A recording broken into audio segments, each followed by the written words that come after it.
दोस्तों आज की भी रेसिपी हमारी पापड़ की ही होने वाली है और बहुत ही क्रंची और क्रिस्पी बनकर तैयार हुए हैं।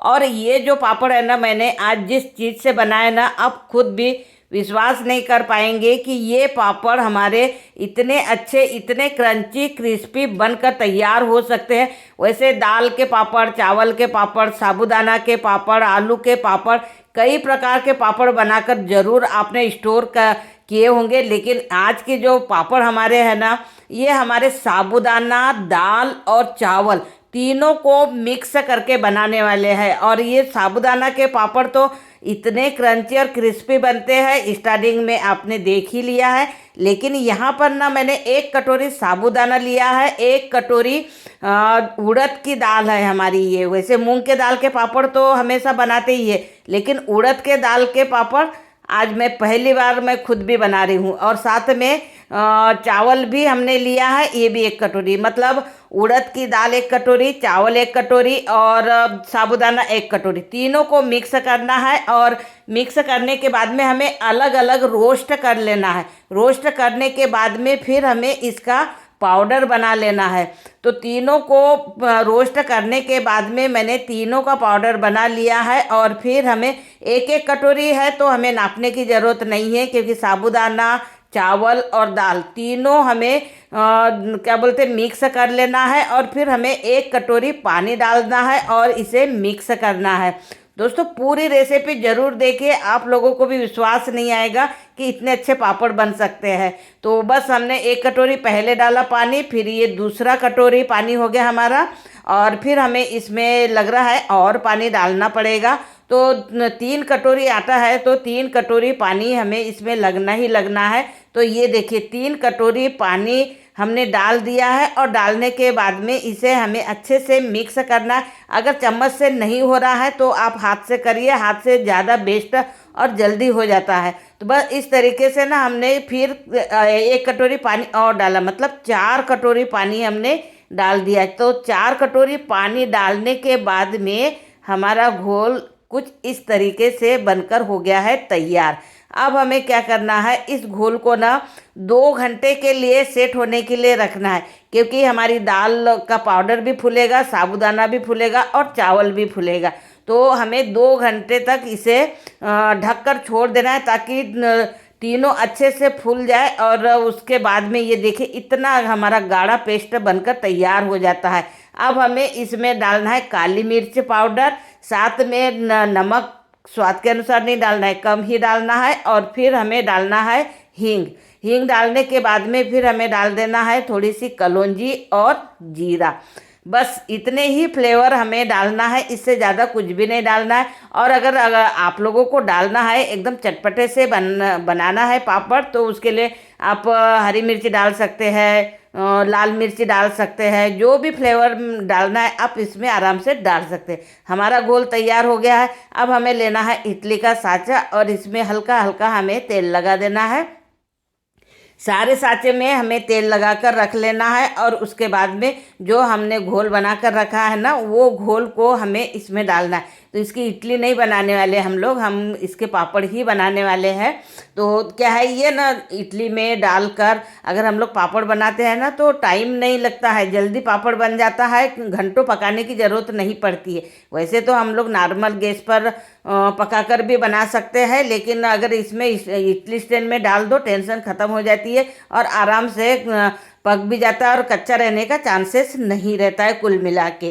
तो बस इसी तरीके से पूरा स्टैंड कंप्लीट कर लेना है। फिर हमें कुकर में, अगर स्टैंड है इडली वाला तो आप उसमें रख दीजिए, और नहीं है तो कुकर में 1 गिलास पानी डालकर हमें इडली का स्टैंड डाल देना। अब ये मेरा जर्मन वाला कुकर है ना, तो पानी से ना काला हो जाता है, इसलिए मैं इसमें जब भी मतलब कुछ बनाती हूँ ना, तो 1 नींबू का पीस डाल देती हूँ, मतलब नींबू का टुकड़ा डाल देती हूँ, तो हमारा कुकर ना अंदर बाहर से एक जैसा रहता है।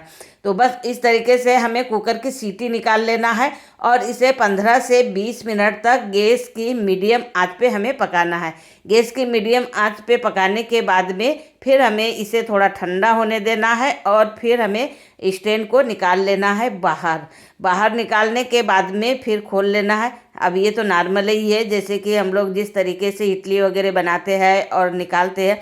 तो ये मेरा पेस्ट है ना थोड़ा सा पतला था, क्योंकि मैंने पतला ही किया था, क्योंकि अगर ज़्यादा गाढ़ा करती ना तो वो फिर बहुत ज़्यादा हार्ड हो जाता और फिर हमें पापड़ बनाने में भी दिक्कत जाती। इसलिए थोड़ा पतला ही किया था। और अगर आपको इडली जैसे अगर पेस्ट बनाना है तो आप वैसे बना सकते हैं, लेकिन इसके फिर जब हम लोग पापड़ बनाएंगे ना तो बहुत हार्ड हो जाएगा, इसलिए मैंने थोड़ा सॉफ्ट ही किया था। तो ये थोड़ा ना साँचे में फैल गया, लेकिन कोई बात नहीं, हमें उससे कोई फ़र्क नहीं पड़ता है। तो ये देखिए इस तरीके से ना फिर हमें हाथ से सॉफ्ट कर लेना है और बहुत आराम से सॉफ्ट हो जाता है, क्योंकि हमारी दाल चावल और साथ में साबूदाना ना बहुत अच्छे से मिक्स हो गया है। तो बस इस तरीके से हमें ना पूरा हाथ से ही सॉफ्ट करना है। और उसके बाद में अगर ऐसा लगे कि भाई थोड़ा सा गुठलियाँ है, या फिर गुठलियाँ तो ऐसे पड़ती नहीं है, लेकिन फिर भी अगर ऐसा डाउट रहे तो आप इस तरीके की थोड़ी सी मोटी वाली पन्नी ले लीजिए और उस पर फिर हमें इसे सॉफ्ट कर लेना है। तो इससे क्या होगा, हमारा आटा भी चिकना हो जाएगा और पापड़ भी हमारा एकदम चिकना आ जाएगा। और सारी चीज़ें तो हमने पहले ही लिक्विड में मिला दिया था, तो कोई चांस ही नहीं है कि भाई मिला है या नहीं मिला है। तो इस तरीके से ना हमें पूरे आटे को अच्छे से सॉफ्ट कर लेना है। और वाकई में पापड़ इतना अच्छा बनकर तैयार होता है ना कि आप खुद को भी विश्वास नहीं आएगा। और खाने में तो बहुत ही ज़्यादा टेस्टी लगता है और एकदम क्रंची क्रंची पापड़ बनकर तैयार होते हैं। मैंने भी पहली बार बनाए हैं उड़द दाल के पापड़, तो मुझे भी विश्वास नहीं हो रहा कि इतने अच्छे बनकर तैयार होते हैं। तो चलिए अब मैं आ गई हूँ सीधे धूप में, क्योंकि अभी धूप है तो धूप में ही बना रही हूँ। अगर धूप नहीं रहती है तो हम लोग पंखे में भी बना सकते हैं, कोई टेंशन नहीं है। जब भी मशीन से अगर पापड़ बनाना रहता है या फिर इस तरीके के अगर बनाना रहता है ना, तो पंखे में ही आराम से सूख कर रेडी हो जाते हैं। तो बस फटाफट से हमें मशीन में दबाना है और डाल देना है। तो ये इससे होगा क्या कि हमारा पापड़ ना जब मशीन से बनाती हूँ ना, मैं अक्सर करके अधिकतर तो मैं मशीन से ही बनाती हूँ, क्योंकि एक तो पापड़ भी जो होता है ना हमारा एक जैसा पापड़ आता है, मतलब छोटा बड़ा नहीं होता है, एक जैसा पापड़। और पतला भी एकदम हो जाता है, ज़्यादा मेहनत करने की ज़रूरत नहीं पड़ती है। या फिर अगर बेल के बनाओ तो कहीं से मोटा हो रहा है, कहीं से पतला, फिर कोई छोटा हो रहा है, कोई बड़ा हो रहा है, तो ये चांसेस नहीं रहते हैं। इसलिए कभी भी ना इससे मशीन से बनाओ तो फटाफट से पापड़ बनकर तैयार हो जाते हैं। तो ये देखिए मैंने पूरे पापड़ यहाँ बनाकर तैयार कर लिए। बस वेट है तो सूखने का, तो सूखने के लिए भी ये आराम से 2 घंटे में पूरा पापड़ सूखकर रेडी हो जाएगा। और उसके बाद में ना हम इसे थोड़ा पलटी कर देंगे। और पलटी का एक बार अगर पलटी हो गए ना हमारे पापड़, तो 1 घंटे में ही पूरे पापड़ सूख जाते हैं। और सूखने के बाद में ये देखिए कितने अच्छे हमारे पापड़ यहाँ बनकर तैयार हुए हैं, एकदम सफ़ेद सफ़ेद बनकर तैयार हुए हैं। और न ये पापड़ ना कभी टूटते नहीं है, फूटते नहीं है। अगर आप खड़े हो और वहाँ से भी अगर पापड़ गलती से भी अगर मान के चलो हाथ से छूट गया और गिर गया ना, तो वो भी नहीं टूटने वाला है पापड़। इतने अच्छे पापड़ बनकर तैयार होते हैं। और भाई पापड़ तो हमारे बनकर तैयार हो गए, लेकिन जब तक के कढ़ाई में पापड़ ना जाए आप लोगों को भी विश्वास नहीं होगा और हमें भी खुद को विश्वास नहीं होगा कि हमारे पापड़ कैसे बने हैं। और अभी कंडीशन तो ये चल रही है कि कढ़ाई का तेल ना निकलता ही नहीं है, मतलब कढ़ाई में ही रखा रहता है। क्योंकि डेली पापड़ की रेसिपी बनती है, तो डेली आप लोगों के लिए शेयर करना रहता है कि भैया आज के हमारे पापड़ कैसे बने हैं। तो वाकई में आज के भी पापड़ बहुत टेस्टी और मज़ेदार बने हैं। और खाने में तो टेस्ट है ही, और फ्लेवर हमने बहुत कम डाला है इसमें।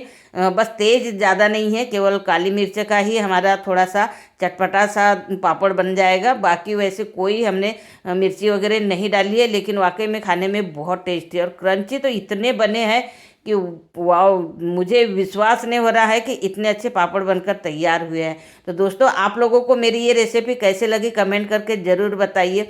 पसंद आई हो तो अपने दोस्तों को शेयर करना बिल्कुल मत भूलिए। और इस आसान सी रेसिपी को ना आप ज़रूर से ज़रूर बनाकर ट्राई कीजिए। बिना टेंशन वाले पापड़ है, चाहे दाल के बनाओ, चावल के बनाओ, साबूदाने के बनाओ, जैसे भी बनाओ, जिससे भी बनाओ।